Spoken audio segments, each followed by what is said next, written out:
So my guests today are Elaine Eber from Healthiest Ames Initiative and Dr. Peter Martin from Iowa State University. Welcome to the show. Thank you. Thanks. Well, we have a great initiative here in Ames. It has a long history. Tell me a little bit about the Healthiest Ames Initiative, what it is, how it got started, and where you're going.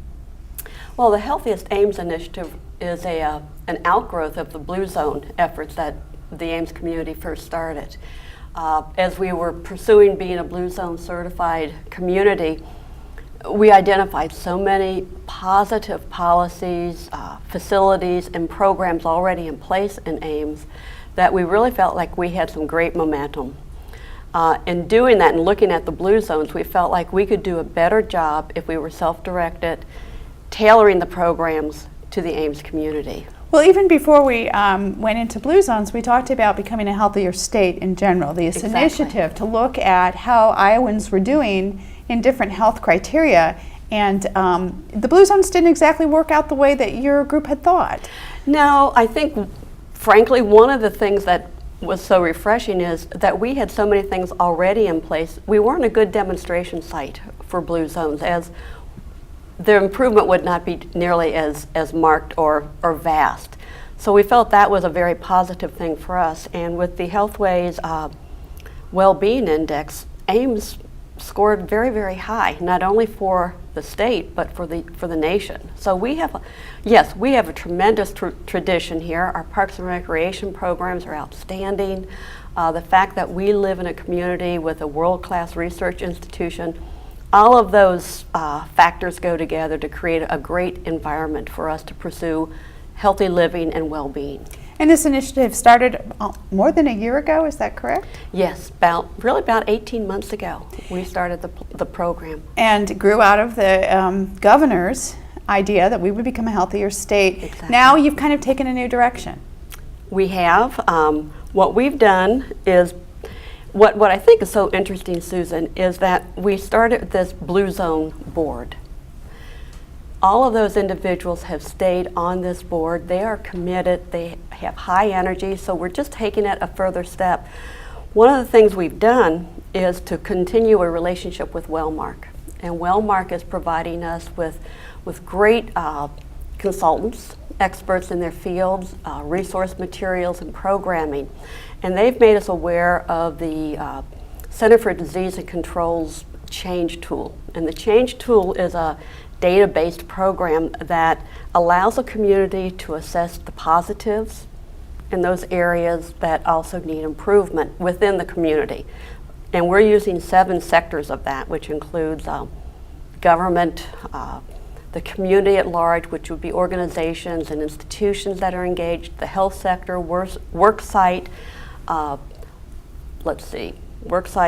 schools, school policy, and we've also included grocery stores and restaurants in our assessments. So many of these initiatives are really focused on data and looking at measurable growth. But can you tell me a little bit, Dr. Martin, about Blue Zones, how that initiative first got started?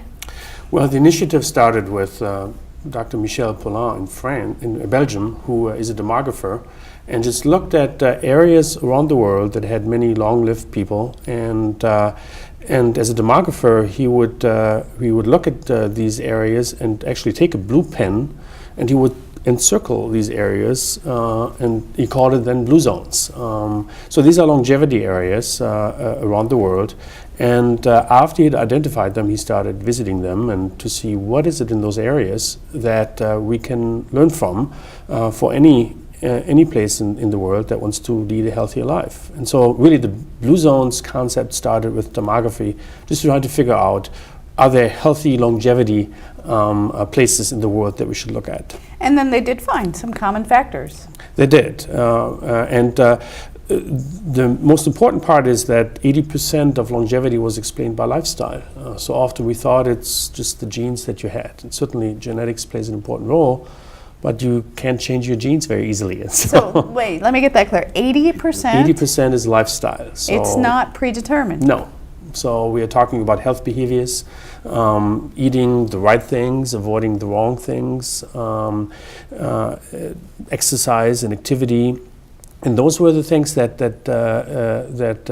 Michel Paulin and his collaborators found in those areas, much more predominantly than in areas, including many areas in the United States where we don't always have the healthiest lifestyle anymore.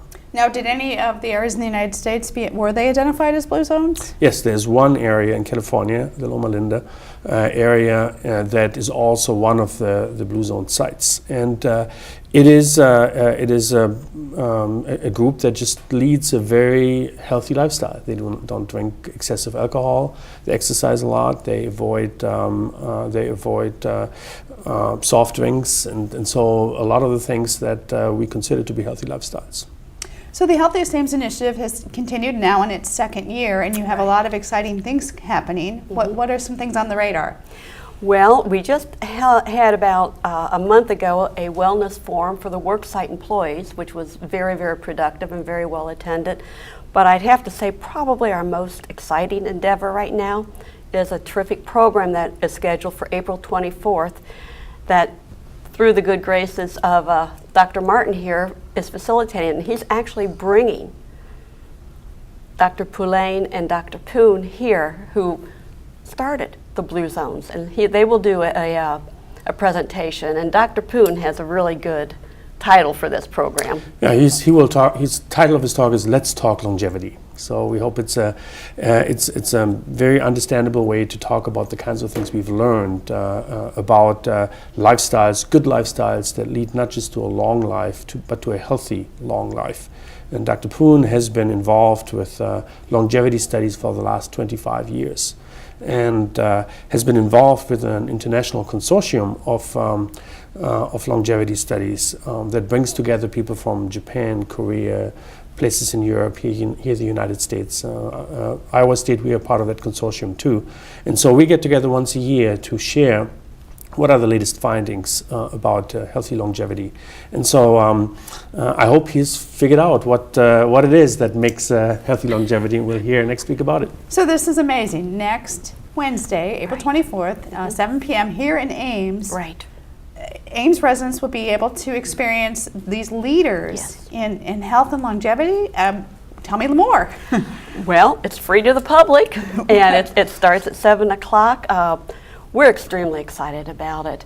We also have the opportunity, they're going to be here for a couple days, I believe, and the board, the Healthiest Ames board, will have the opportunity to sit down on a round table with these experts and really have the opportunity to visit and talk and learn more that hopefully we can apply within this community, and it will continue our activities as well, which that at some point I do want to say that we are currently doing assessments in those 7 sectors, and we hope by the end of May that we will start to develop an action plan that will help guide Ames to become a healthier community and one that enjoys well-being and longevity.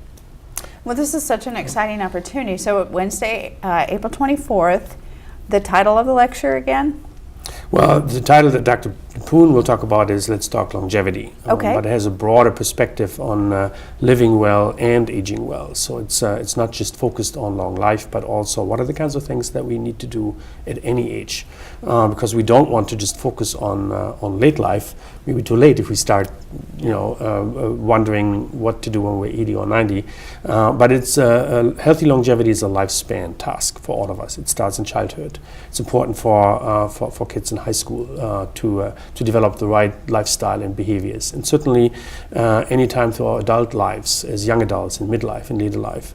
So it's really as much about healthy living as it is about longevity.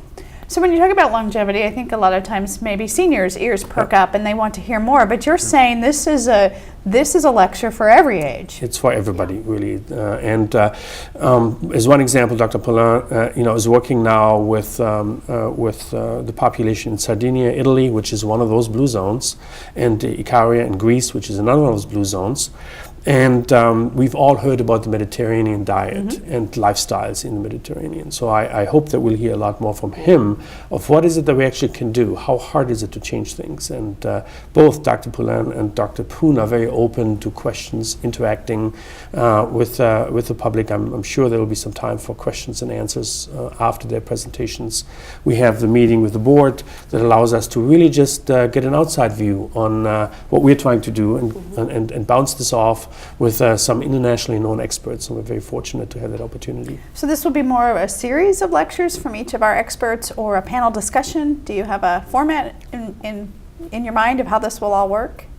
Well, I hope that we'll hear a little bit about Healthiest Ames, because this is what this initiative is all about. A brief overview of our status, what we're doing, what we plan to do, and what our future plans are, and then we'll turn it over to Dr. Martin and his colleagues for a presentation, and close with question and answers and give people an opportunity to ask questions about Healthiest Ames, but also to talk to these experts and really gain some knowledge and insight. And I know a lot of people have read the Blue Zone book, which is from Dan Buettner's book, which is based on research. Right, and Dan Buettner has worked with Michel Poulin on this. These are not two separate initiatives. It's just that Dan, as a journalist and a photographer and for National Geographic, decided wouldn't it be fun to go and visit these blue zones. And so then he, of course, popularized this concept and took many of the good findings that we have reported as a group and tried to translate that into